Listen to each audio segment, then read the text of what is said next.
Hi, this is the SJC Roof Rack Assistant designed for ME154. I'm Zichong. I'm Ashkan. I'm Victor. I'm Mohammed. The current issue with roof rack storage containers is that loading it while it is mounted to the car is very difficult and impossible for shorter people. Mounting the container can also be very difficult if there isn't a friend to help you. The purpose of the roof rack assistant is to load a storage container at a level lower than the roof and then use the mechanism to lift it on the top of the car. The mechanism utilizes a slider in order to move from the closed position to the open position. Using the mobility formula, we found our mechanism uses 2 degrees of freedom. Throughout the kinematic process, we wanted the output link to be parallel to the ground at all times, from the open position to the closed position.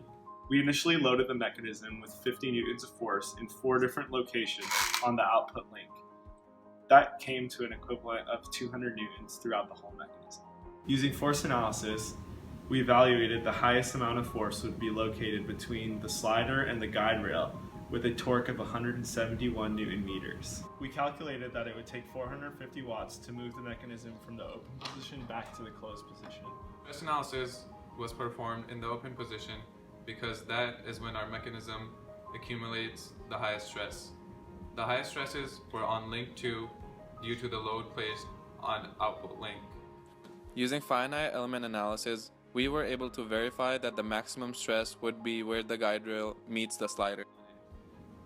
We used the von Mises theory to determine failure mode because this is a ductile material. This material is aluminum 6061. A factor of safety of 2.5 was established. As you can see, the project was able to carry a 5-pound load, which is our scaled down value of force, and take it back to the closed position. Due to machining errors, the mechanism deals with a lot more friction than necessary when moving from the open position to the closed position and back. This issue can be eliminated with more precise machining. Adding bushings or linear bearings could help decrease friction and allow the mechanism to move much smoother. As you can see, the rods are easily bent, which causes much more friction than needed on the slider.